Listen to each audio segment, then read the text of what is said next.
You are here because the outside world rejects you.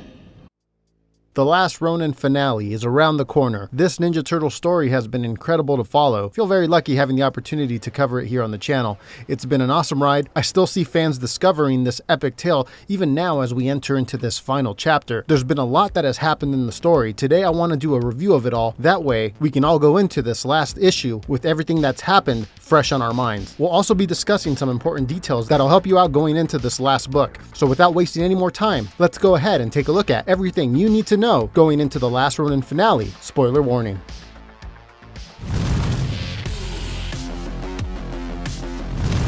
Release date details. Most importantly, let's talk about when this thing is hitting shelves. Well, looking over here on Tom Waltz's Twitter page, we can see that issue 5, the finale, has been sent to the printers and will hit stores April 27th. He also mentions a hardcover book of the entire story that will eventually come out this summer. So there you have it, April 27th, not long now, till we see the conclusion. Now, what exactly has built up over the previous issues leading up to this finale? Let's take a step back and look at what has transpired in the story.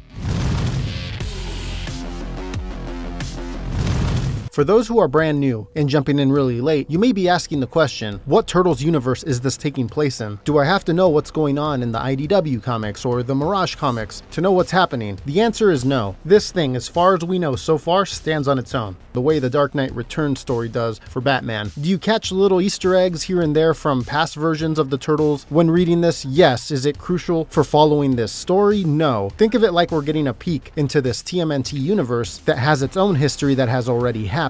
You kind of just fill in the blanks with your mind. But yeah, no need to know what's going on in any other version of the TMNT. This continuity is its own thing, although it was said that it largely does lean on the Mirage comics, so if you're a fan of those, you're going to catch some cool Easter eggs and nods to them old stories. But nevertheless, yes, it's its own thing.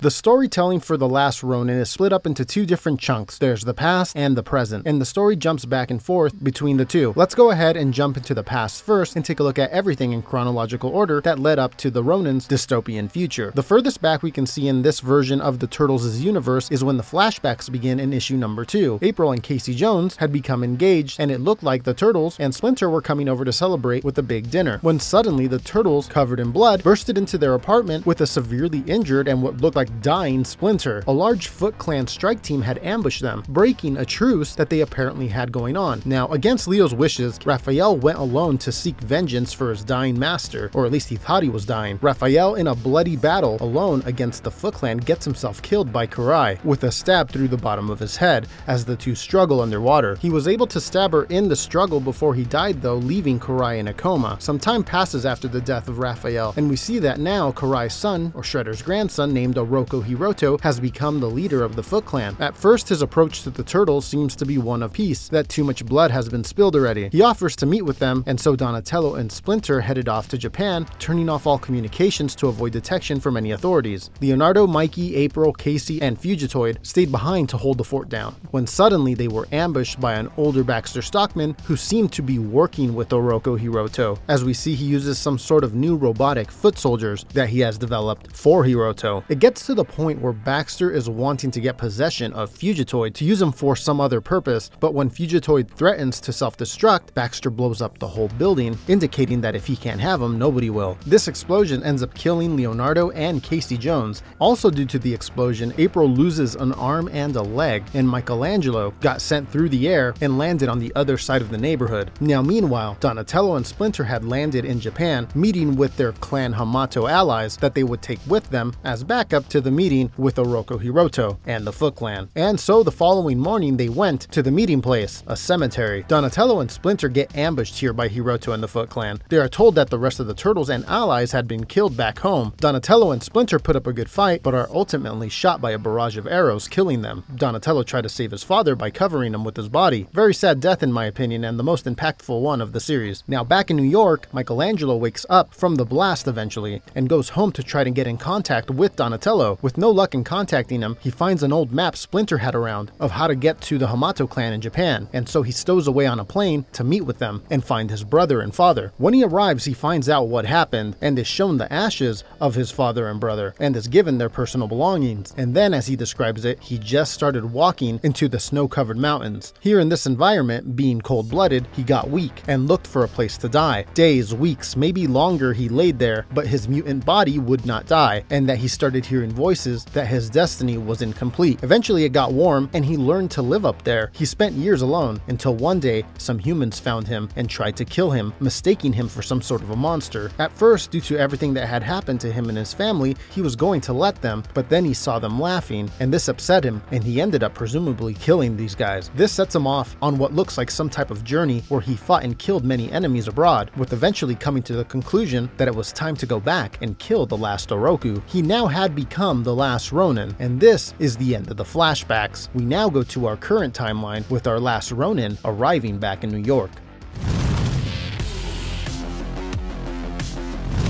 We start with our Ronin crossing a dirty river to get into the city. He's talking to someone who we find out later is the ghost of his dead brothers. He can see manifestations of their spirit, or maybe it's all in his head, but either way, he can see them. You come to find out that the city is a lot different now that all these years have passed. Oroku Hiroto and the Foot Clan have taken over the city with the absence of the turtles. The city has been walled off and split into sections, with the roughest part of town being called the bottom. We also see Hiroto keeps his mother, Karai, in her comatose state from her fight with Raphael in some type of a cryogenic tube, which appears to keep her alive but unconscious. He still seems to talk to her. Once the last Ronin gets into town though, he makes a beeline straight towards Oroku Hiroto's facility and draws a lot of attention in doing this. Hiroto unleashes a barrage of foot soldiers that we see are now cyborgs, part man, part machine. The Ronin cuts through the opposition, getting very close to Hiroto until Hiroto unleashes a giant Baxter Stockman tech robot that knocks the last Ronin off of the building, sending him plummeting down many stories below. The last Ronin hits the ground hard and begins to bleed out, barely escaping capture, crawling his way down into the sewers, where he is rescued by a young lady that we find out is the daughter of April O'Neil and Casey Jones. Her name is Casey Marie Jones, and she takes the unconscious last Ronin home to her mother, April. April helps heal Michelangelo, which actually happens quite quickly. How did he recover so fast? Well, we get details that Michelangelo's mutation is still mutating him, and this has progressed over the years, giving him abilities to heal faster, and this probably the reason he didn't die in the mountains all those years ago, or from his recent fall. He is also growing in stature. He appears much larger than he did in the flashbacks. April and her daughter, along with their crew, decide to help Michelangelo since now the city is being turned on its head as Hiroto has put a hit out on the last Ronin. It's during this that we get some side conversations between April and Michelangelo that explain that Casey Marie has abilities. She is unnaturally strong and heals fast. April explains that this is maybe due to her and Casey being around the turtles all of their life. Some type of radiation must have been expelling off of the turtles. Casey Marie is aware that she's different, but she doesn't know why. We also get another side conversation with April and Michelangelo where April reveals that she had recovered Fugitoid's head after the explosion, and that this gives her an idea of how to defeat Baxter Stockman, which may help Michelangelo get closer to Hiroto since Baxter controls, or at least had made and makes, all of the robots used by the Foot Clan, and so they go on their mission to Baxter Stockman's tech island. We see that Stockman has been through a lot over the years. He is now part man and part machine. During the onslaught, April smuggles into his facility Fugitoid's head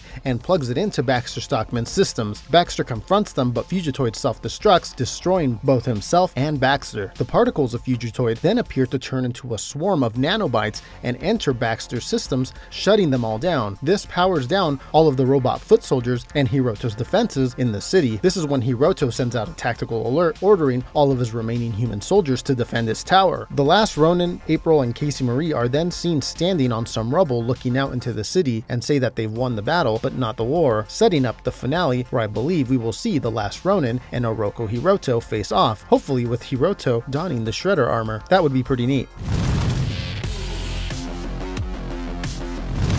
Okay, so as for everything that has gone down, that's everything you need to know. You're ready to jump into this finale when it comes out. Now, we do have a few promo images that have come out since the previous issue that reveal some few details that we may expect going into the finale. Let's discuss some of these images. First, we have the Ronin back at April's place after what appears to be the attack on Baxter's Island. The Ronin can be seen focusing on Master Splinter's book, maybe crossing off some things that he wanted to do, taking down Baxter for instance. We see some more images here of him appearing to have some sort of an argument with the Ghost brothers. Maybe he's gonna go solo and leave behind April and Casey Marie. I could see the Ronin heading out on his own while everyone's asleep, maybe trying to protect them. Just a theory though. We have this other shot of what appears to be the Ronin arriving at Hiroto's tower, and Hiroto seems to be aware of his arrival and is shouting orders at his people to get ready. Next images that were shown were these of what looked like a lower level of Hiroto's tower possibly, and all the guards have been killed, most likely by the last Ronin. And finally we have this image here of the Ronin presumably getting past all of Hiroto's defenses